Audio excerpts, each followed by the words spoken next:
Jack, morning. Training, how was it today and what was the weather like down there, first of all?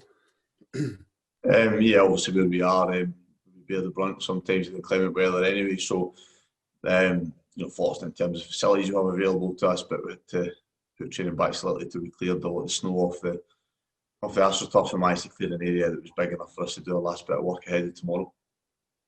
It's been another interesting week, Jack, in the Scottish football.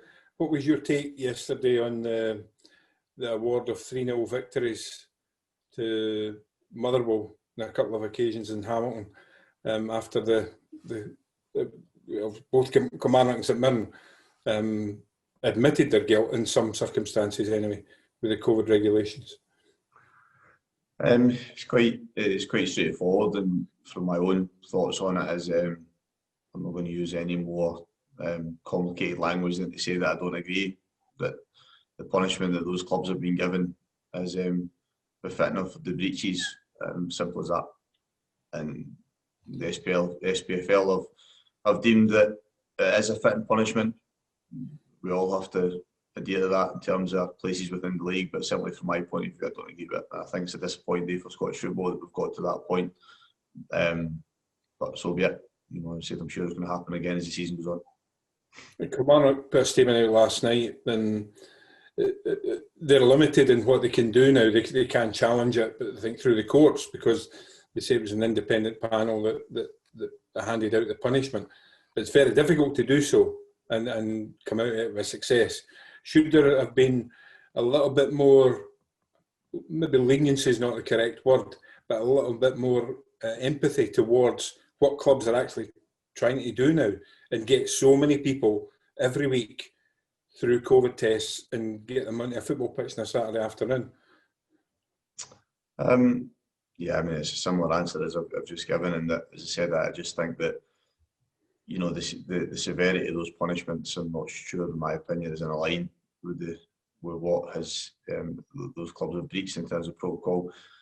I also think that when you administer any sort of guidelines, protocols, rules, regulations, how they're regulated is important. So how intense the scrutiny you come under as a club, and to ensure that you're doing the right thing, not to try and catch people out, but to try and help and guide and advise people, is something that's important in every single walk of life that requires regulation. There's regulations in pretty much every industry out there. So maybe that should be taken into consideration, because I don't think that any of these clubs, and I'm on the outside of it, I don't think any of those clubs have sought to seek any sort of sporting advantage or sought to cut any corners in terms of how they've done things. I can't believe that for 1 second, and I don't think any of the evidence suggests that either. Hence the reason why I'm the opinion that it's a pretty severe punishment. Not that my opinion really matters in the grand scheme of things, but as I said, I just genuinely found it quite a disappointing day for Scottish football that we got to that stage. Your opinion's always important, Jack. Not in one house, it's not, Brian. But I mean, what can clubs do then? And have there been audits done and as you say, not to hammer clubs, but to assist clubs through this? Do you know of anything that's happened at Hibs? Not as far as I'm aware, but I'm always careful in that, because I know that, especially when it comes to the protocols from COVID, there are people at every single club in Scotland that has had far more responsibility than I have had, and I've undertaken much more work. I've had the simple part of it in terms of going about my job on a pretty normal basis. But there are people at every football club in Scotland, from the biggest ones to the smallest ones, who have been asked to go above and beyond probably their normal working expectations to try and help facilitate the return to playing and training. And I think a lot of them have done that, probably in some cases voluntarily. And I talk about even when we go and play cup ties in the Betfred, etc., and you see people around lower league grounds helping to try and make sure that. And will there have been mistakes made? Yeah, I'm sure there will have been. And I just think, reading some of the things that have been found guilty of breaches, not sitting far enough apart on a coach. Players are travelling on airplanes all the time. I'm quite sure players have sat beside somebody else on an airplane.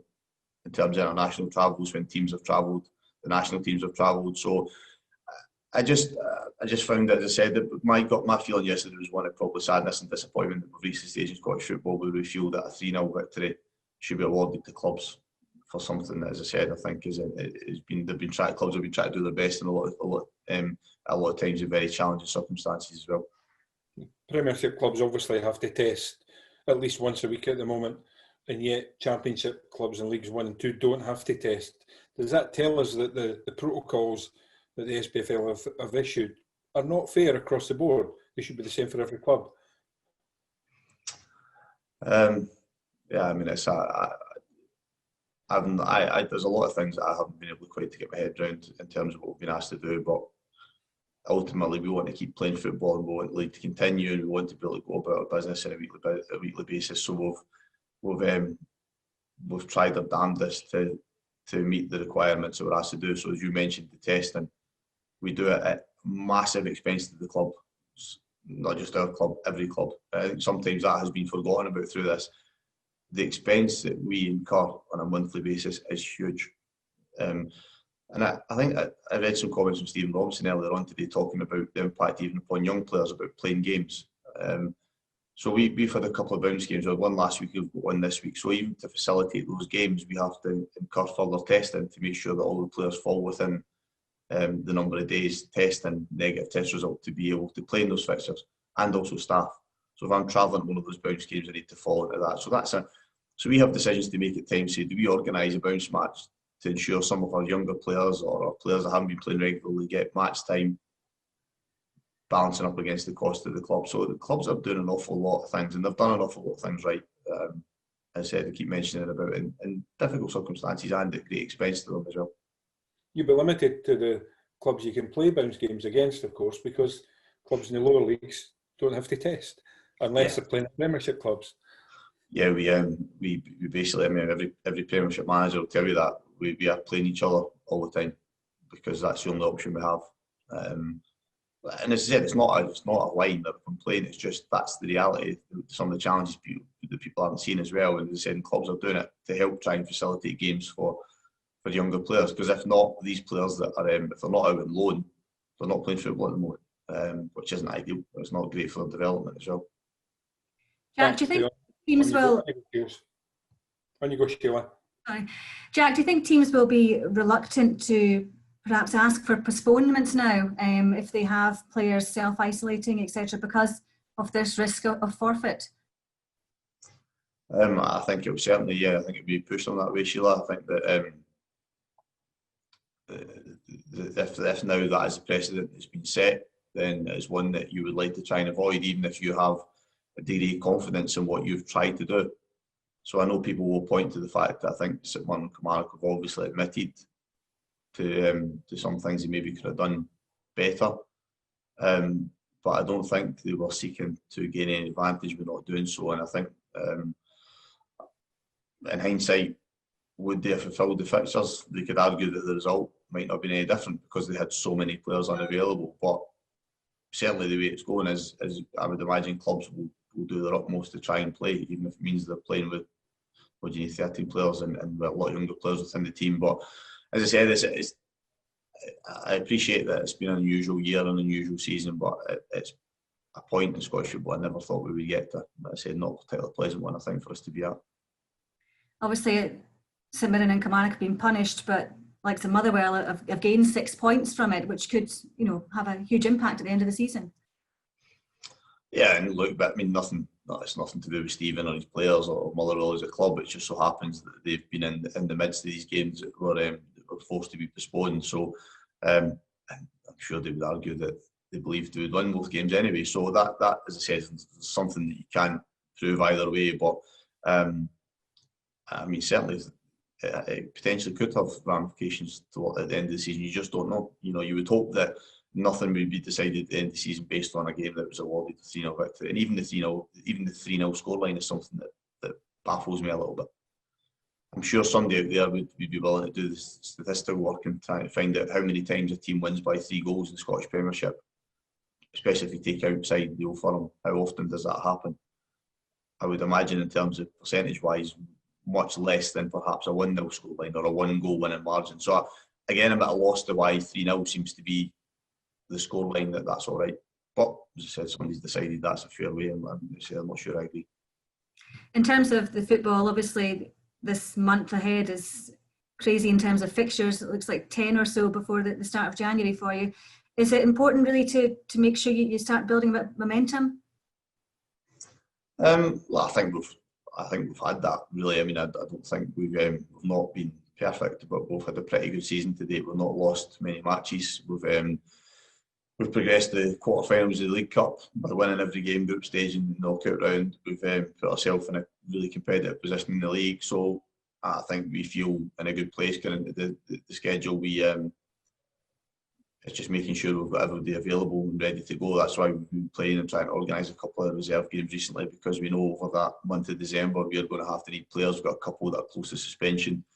We are going to have to use our squad throughout that month. We'll pick up injuries along the way as well. So looking forward to it. Is a busy month, a really busy month. We've got obviously an extra couple of days rest in January before our game. So we'll use that when it comes around. But certainly, through the month of December, we've got a busy schedule. Jack, just going back to the Motherwell game, do you think they'll have a spring in their step after these extra 6 points without even kicking a ball? Sorry, I lost you part of that question, sorry. So do you think Motherwell will have a spring in their step because of the 6 points they've received yesterday, going into the game at the weekend? I don't know. I couldn't possibly answer that. Only Stephen would know that from working with his squad. Certainly puts them in a better position in the league. In a matter of minutes, propels them further up the league. But in terms of how it affects them, I wouldn't have any idea. What do you expect from Motherwell?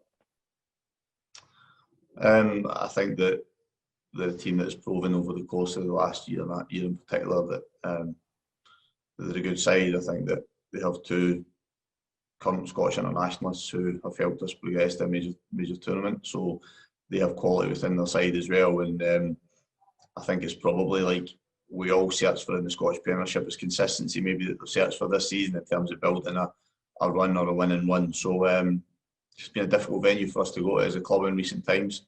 But it's a game, I think, for us. We know how competitive it will be, but equally we go there, as I said, believing we're a good team. I think our results to date this season and progression we've made back that up. It's your first away game in nearly a month. You've been impressive on the road this season. You're looking to continue that as well?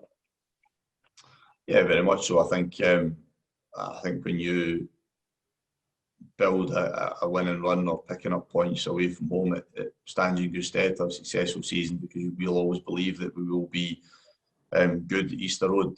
So the away form has in the main been good. The results we've picked up away from home have been impressive. And it's been a strange season that way. We had a real chunk of away games back to back, and then we've had this recent spell where we've been to Easter Road a lot. Don't mind going on the road again, to be honest. As I said, that the away form of performances this season means that every time we travel, we do so with confidence. And just injury-wise, everyone okay for the weekend? Yeah, Lou Stevenson back in the squad. Ken McGuinness won't start training until Monday. And we've got a couple of concerns of two others, but we'll see how they react to training today. But in the main, pretty fit and healthy. Thanks, Jack. Thank you. Jack, can I ask how you felt when you found out your game against Celtic had been moved? Surprised. You think it was fair that the Celtic requests can be accepted without being agreed by your club? Nothing to do with Celtic. It's the SPFL decision, and like I disagreed with the SPFL decision to award 3-0 victories, I disagreed with the decision to move that fixture. Simple as that.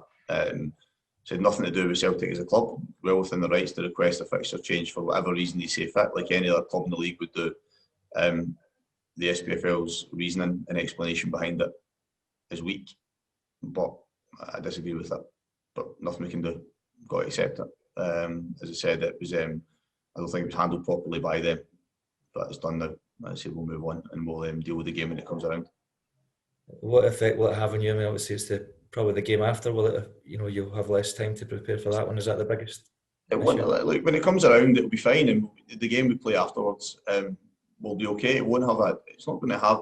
People mistake a any complaint over that game being removed to believing it weakens you for any future match. It doesn't. It will be absolutely okay at the time. It's just more to do with the way it's came around and how easy it was for the SPFL to make that decision. And I don't think that's been the case in the past. Certainly, I don't think it's ever been as easy to request for the club to request a fixture changing for the SPFL to be so accommodating. But as I said, we'll deal with it. It won't have any impact on our belief when that game comes around, and it won't have any impact on our ability in the games afterwards. It's just something that, as I said, surprised me and disappointed me in terms of how it came around.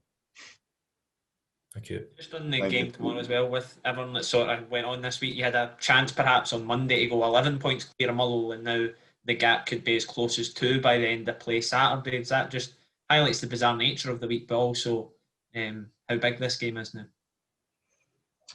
Yeah, I mean, I don't view it as being any bigger than it would have done. For me, it's about us putting points on the board continually, particularly in this part of the season. I think when you get to the very end of it, if you're getting a fixture like this and the points difference it is, and you've got a small number of games to go, I think the significance grows. But for us, it's about points and hitting points targets and trying to keep that moving along. So winning tomorrow takes us closer to that targets we want to be at and keeping it kind of on a points per game basis. So our preparation, our focus, or incentive to win the game or motivation hasn't changed by the events of this week. Jack, just before we let you go, can I ask you, this week we did get some good news. And there's a virus, coming out soon, which is going to help everybody. Football players, general public, getting fans into the ground. But when you look at Scottish football and how everything's been handled, there's been a lot of criticism. Do you think once we're out of this, it is time for the powers that be to sit down and analyse what's going on, analyse what they've got wrong? Because what it has highlighted is there's a lot of unhappy people there, and a lot of the processes that are in place are really not fit for purpose. And they should be, whether it be an independent body or whether it be the SPFL or SFA or whatever, look at it and sit down and say, look, we can't let this continue. I would hope that in the midst of the challenges of the last 10 months, 11 months, whatever it might be now, that we as an industry and as a profession learn from any mistakes we've made or things we've not done as well or flaws that has been highlighted within our processes. My gut would tell me, or my experience would tell me, I think we've been in these types of situations before, not necessarily through a global pandemic, but through other things that have made us reflect and say, do we have the best processes in place? Do we promote our game in the best possible way? Do we package it properly? Is there enough joined up thinking to make it as attractive as it can be? I don't think we've ever got that right, which is a shame because it's such a big part of our culture and our history and what we do on a daily basis, and so many people care about it. And this week, some of the things that were on this week just highlighted that again. There's too many flaws in what we do, and if, as I said, if the outcome of this is that we manage to get more of these things right, then great. I'm not holding my breath because I said I don't think it's happened in the past, and there's been opportunity to perhaps do so.